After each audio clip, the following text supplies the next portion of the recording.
ఈ దేశానికి దార్శనికుడుగా మారింది. ఈ దేశం యొక్క దాస్య శృంఖలాల నుంచి విముక్తి మహాత్మా గాంధీ గారు కల్పించగలిగారు. ఒక విజ్డమ్, ఒక మంచి యూనివర్సిటీలో ప్రపంచ స్థాయి అవగాహన కలిగిన పరిజ్ఞానం కలిగిన విద్యాలయాల్లో చదువుకుంటే ఆ చదువు ఆ జ్ఞానము మన ప్రాంతము మన రాష్ట్రము మన దేశం అభివృద్ధి పదం వైపు నడిపించడానికి ఉపయోగపడుతుందని పేదవాళ్ళు, ముఖ్యంగా మధ్యతరగతి వాళ్ళు, దళితులు, గిరిజనులు, బలహీన వర్గాలు, అదేవిధంగా ఇతర ఆర్థికంగా వెనుకబడిన సమాజము విదేశాలలో యూకేలోనో యుఎస్లోనో చదువుకోవాలంటే కోట్ల రూపాయల ఖర్చు అవుతుంది. కాబట్టి కొద్దిమంది మాత్రమే అక్కడికి వెళ్ళి చదువుకోగలిగిన పరిస్థితులు, ఆర్థిక వెసులుబాటు ఉంటుంది. కాబట్టి ఈరోజు మనం ఫారిన్ స్కాలర్షిప్స్ కూడా ఇచ్చి ప్రోత్సహించినా అది సరిపోవడం లేదు. కాబట్టి ఆ యూనివర్సిటీలను, ఆ క్రీడా మైదానాలను ఇక్కడికి తీసుకురావాలని, అవి ఇక్కడికి వస్తే ఈరోజు పదుల్లో విదేశాలకు వెళ్ళే వాళ్ళు వేలల్లో మన దగ్గర చదువుకోవడానికి అవకాశం ఉంటుంది. ఒక మంచి క్రీడాకారులను మనం తయారు చేయడానికి అవకాశం ఉంటుంది. ఈరోజు రాష్ట్రానికి పెట్టుబడులను ఆకర్షించడం ద్వారా 2034కి $1 ట్రిలియన్ ఎకానమీ, 2047 నాటికి $3 ట్రిలియన్ ఎకానమీకి పెంచాలి తెలంగాణని ఈరోజు ఈ పర్యటనను నిర్ణయించుకొని మేము ముందుకు వెళ్తుంటే,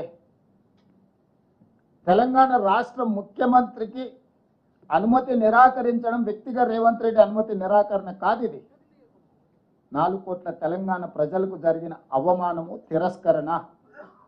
ఈ తిరస్కరణకు కారణం గుజరాత్ ఆధిపత్యం.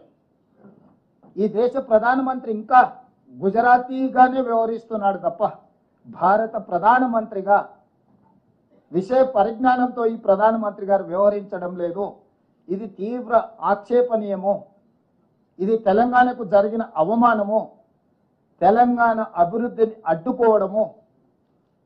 ఈరోజు గుజరాత్ ముఖ్యమంత్రిని అమెరికా పర్యటనకు అనుమతి ఇచ్చి 8 రోజులు అక్కడ వైబ్రెంట్ గుజరాత్ 2047కి సంబంధించిన రోడ్ షోలు చేయడానికి, గుజరాత్కి పెట్టుబడులను ఆకర్షించడానికి అనుమతి ఇచ్చి తెలంగాణ ముఖ్యమంత్రికి అనుమతి ఇవ్వకపోవడము, తిరస్కరించడానికి పొలిటికల్ రీజన్స్ అట్రిబ్యూట్ చేయడం అనేది ఇది తెలంగాణ సమాజం అంతా ముక్తకంఠంతో ఖండించాల్సిన అవసరం ఉన్నది. దీనికి రాజకీయాలు, రాజకీయ పార్టీలు, ఇతర అంశాలను జోడించవలసిన అవసరం లేదు. భారతీయ జనతా పార్టీ నాయకులకు నేను విజ్ఞప్తి చేస్తున్నా, ప్రజాప్రతినిధులకు నేను విజ్ఞప్తి చేస్తున్నా, మీరు గుజరాత్ను సమర్థించడం ద్వారా నరేంద్ర మోడీ గారి చేతుల్లో, గుజరాత్ చేతుల్లో కట్టు బానిసలుగా మీరు బ్రతకదలుచుకున్నారా? తెలంగాణ ఆత్మ గౌరవాన్ని చాటదలుచుకున్నారా? మీరు ఈరోజు తెలంగాణ ప్రజలకు సమాధానం చెప్పాలి. ఈరోజు తెలంగాణ రాష్ట్ర ముఖ్యమంత్రి పర్యటనను తిరస్కరించడం అంటే తెలంగాణ యొక్క అభివృద్ధిని అడ్డుకోవడమే. ఇది తెలంగాణకు జరిగిన అవమానము. వ్యక్తిగా నేను 25 సార్లు పోయిండొచ్చు అమెరికాకు, మళ్ళీ వ్యక్తిగా ఇంకో 25 సార్లు పోవచ్చు. కానీ ముఖ్యమంత్రి హోదా, ముఖ్యమంత్రి బాధ్యత, రాష్ట్రం యొక్క అభివృద్ధి కోసం చేసే పర్యటనను కేంద్ర ప్రభుత్వం అడ్డుకోవడం చూస్తుంటే స్పష్టమైన వివక్షను ప్రదర్శిస్తున్నది కేంద్ర ప్రభుత్వం తెలంగాణ పట్ల.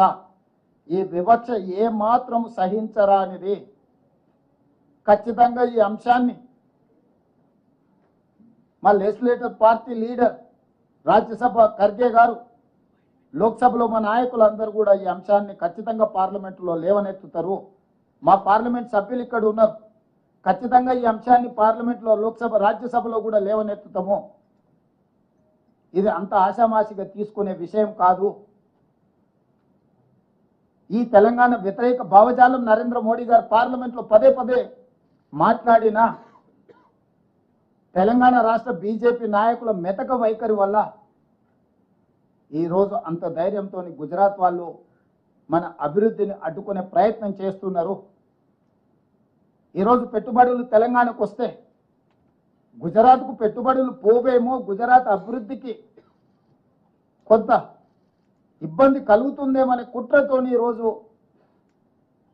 నా పర్యటనను అడ్డుకున్నారు. వాళ్ళు చెప్పిన లెటర్లో clearance from political angle decline అంటే what is political angle? Narendra Modi Bharatiya Janata party, Revanth Reddy Congress party. Narendra మోడీది గుజరాత్, రేవంత్ రెడ్డిది తెలంగాణ. ఇదే కదా మీ పొలిటికల్ యాంగిల్, ఇదే కదా మీ వివక్ష. ఒక పక్కన గుజరాత్ ముఖ్యమంత్రికి ఇదే సమయంలో పర్యటనకు అనుమతి ఇచ్చి పెట్టుబడులను ఆకర్షించడానికి వైబ్రెంట్ గుజరాత్ కార్యక్రమంలో భాగంగా అతన్ని విదేశాలకు మీరు పంపించి ఈరోజు తెలంగాణ రైజింగ్ 2047 అడ్డుకోవడము, ఇది స్పష్టంగా రాజకీయ వివక్ష, తెలంగాణ అభివృద్ధిని అడ్డుకోవడమే. అందుకే ఈరోజు విదేశంలో ఉన్నప్పుడే నేను స్పందించి ఉండొచ్చు, కానీ విదేశాలలో వేదిక మీద నుంచి మాట్లాడితే అగో చూసిన వారు దేశద్రోహి, విదేశాలలో భారతదేశ గౌరవానికి భంగం కలిగించిండ్రు అని మళ్ళీ అవగాహన లేని మాటలు మాట్లాడతారని చెప్పి ఈరోజు ఇక్కడికి వచ్చిన తర్వాత ఇంతమంది మొత్తం మంత్రివర్గము, పార్లమెంట్ సభ్యులు, శాసనమండలి సభ్యులు, శాసనసభ్యులు అందరం ముక్త కంఠంతో కేంద్ర ప్రభుత్వ వైఖరిని ఖండిస్తున్నాము. ఇది ఏ మాత్రం కూడా ఫెడరల్ స్ఫూర్తికి ఇది విరుద్ధము. ఫెడరల్ స్ఫూర్తిని దెబ్బతీసే విధంగా వ్యవహరిస్తున్న నరేంద్ర మోడీ గారి వైఖరిని మనం అందరం కూడా ఖండించాల్సిన అవసరం ఉన్నది. అందుకే ఈరోజు నా పర్యటన అడ్డుకున్నారు, కానీ నా లక్ష్యాన్ని మీరు ఆపలేరు. అందుకే అధికారులను అమెరికాకు పంపించిన. ఆక్స్ఫర్డ్తో మన అధికారులు ఒప్పందాలు చేసుకోబోతున్నారు ఇవాళ రేపు. ఇతర యూనివర్సిటీలను కూడా వాళ్ళు సందర్శించి మన ప్రతిపాదనల్ని వాళ్ళ ముందు పెట్టబోతున్నారు. మన రాష్ట్రంలో పెట్టుబడులను ఆకర్షించడానికి అవసరమైన అన్ని ఆహ్వానాలు వాళ్ళు అందజేస్తారు. మన క్యాబినెట్లోని మీకు అందరికీ తెలుసు, Telangana rising global summit invest Telangana నేపథ్యంలో డిసెంబర్ 7, 8, 9 తారీఖుల్లో ఫ్యూచర్ సిటీలో పెద్ద ఎత్తున మనం ఇన్వెస్ట్మెంట్ సమ్మిట్ జరుపుకోబోతున్నాము. దీనికి సంబంధించిన ఆహ్వాన పత్రాలు సంబంధిత కార్పొరేట్ కంపెనీస్ అందజేస్తారు. ఎందుకంటే వాళ్ళు 4-5 నెలల ముందే వాళ్ళ పర్యటనను ఖరారు చేసుకోవాలి. వాళ్ళ కంపెనీలు వాళ్ళ బోర్డు అప్రూవల్స్, ఇన్వెస్ట్మెంట్స్ని బోర్డులో అప్రూవల్ తీసుకోవాలంటే వాళ్ళకి తగిన సమయం ఇవ్వాలి. అందుకోసమని ఇంత ముందస్తుగానే యుఎస్ పర్యటనలు పెట్టుకొని విద్యా సంస్థల్ని, క్రీడా సంస్థల్ని, పెట్టుబడులు పెట్టి ఉద్యోగ ఉపాధి కల్పించే సంస్థల్ని ఆహ్వానించడానికి ఒక ప్రత్యేకమైన పర్యటన పెట్టుకొని మేము వెళ్ళడం జరిగింది. చివరిగా ముఖ్యమంత్రి గారి పర్యటనలో స్పష్టత లేదంటున్నారు. నేను మీడియా మిత్రులకు ఒక మాట చెప్పదలుచుకున్నా. ఎనీ అఫీషియల్ విజిట్ భారత రాయబార కార్యాలయానికి సంబంధించిన అధికారులు స్వయంగా పర్యవేక్షిస్తారు. ప్రతి సమావేశంలో ప్రత్యక్షంగా పాల్గొంటారు. అక్కడ జరిగే ప్రతి చర్చను నోట్ చేసుకొని కేంద్ర ప్రభుత్వానికి నివేదిక పంపిస్తారు. మినిస్ట్రీ ఆఫ్ ఎక్స్టర్నల్ అఫేర్స్కి భారత అంబాసిడర్ కానీ ఆయన పరిధిలో పనిచేసే భారత ప్రభుత్వానికి సంబంధించిన అధికారులు విదేశాలలో ఎవరైతే ఉన్నారో విదేశాంగ రాయబార కార్యాలయం నుంచి వాళ్ళే కోఆర్డినేట్ చేస్తారు ఈ ప్రోగ్రామ్స్ అన్నిటినీ. ఎయిర్పోర్ట్లో నుంచి మమ్మల్ని రిసీవ్ దిగినప్పటి నుంచి తిరిగి విమానం ఎక్కించే వరకు అన్ని కార్యక్రమాలను భారత రాయబార కార్యాలయం పర్యవేక్షిస్తుంది. మినిట్ టు మినిట్ ప్రోగ్రామ్ని కేంద్ర ప్రభుత్వానికి అందిస్తుంది. మీటింగ్లో జరిగిన చర్చల అంశాన్ని కూడా నివేదిక రూపంలో కేంద్ర ప్రభుత్వానికి అందిస్తుంది. ఇది చాటుమాటుగా పర్యటన కాదు, అధికారిక పర్యటన. అధికారిక పర్యటనలో భారత రాయబార కార్యాలయం ఏ దేశానికి వెళ్తే ఆ దేశానికి ఎందుకు ముందస్తుగా సమాచారం అందిస్తాం?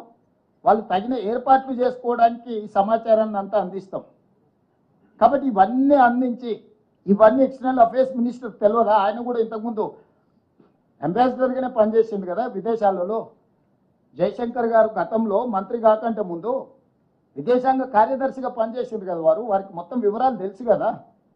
ఒక తెలంగాణ రాష్ట్ర ముఖ్యమంత్రి పర్యటనను తిరస్కరిస్తున్నారు అని అంటే సమీక్షించకుండా, సమాచారాన్ని సేకరించకుండా, ప్రధానమంత్రిగా దృష్టిలో లేకుంటే ఇలాంటి సంఘటనలు జరుగుతాయా? అంటే తెలంగాణ అంటే చులకన, తెలంగాణ అంటే చిన్న చూపు, తెలంగాణ అంటే వివక్ష. తెలంగాణ అభివృద్ధిని ఏ విధంగా అయినా అడ్డుకోవాలని గుజరాతీ నాయకత్వం ఈరోజు కుట్ర చేస్తున్నది. దీన్ని ముక్త కంఠంతో మేమందరం తెలంగాణ రాష్ట్ర ప్రభుత్వం తరఫున మంత్రులు, ఎంపీలు, ఎమ్మెల్సీలు, ఎమ్మెల్యేలు ప్రతి ఒక్కరూ తెలంగాణ వాదులు ఖండించాల్సిన సందర్భం. మేమందరం ఖండిస్తున్నాం. మీడియా మిత్రులు కూడా ఈ విషయాన్ని ప్రజలందరికీ చేరే విధంగా ఈరోజు మీరు ఈ కార్యాచరణ తీసుకొని ముందుకు వెళ్ళాలి. ఇది ఒక రేవంత్ రెడ్డికి జరిగిన అవమానం కాదు, 4 కోట్ల తెలంగాణ ప్రజలకు, తెలంగాణ రాష్ట్ర ప్రభుత్వానికి జరిగిన అవమానంగా భావించి ఈ విషయాలన్నిటిని కూడా ప్రజలకు చేరవేయాల్సిందిగా మీడియా మిత్రులను కోరుకుంటున్నాను. Yes, Telangana government cabinet has decided to take up Telangana Rising 2047 in December 7, 8 and 9th. We wanted to organize a investment summit from Telangana state. For that promotion, we have decided to travel UK and US to invite best of the best universities, sports academies and investments. We have visited Oxford, London School of Business, other Ivy League institutions in UK. But Government of India has decided to decline permission to visit USA. I have applied, I have given proper format to MEA, but simple single line, they have told that they have given that clearance from political angle is declined.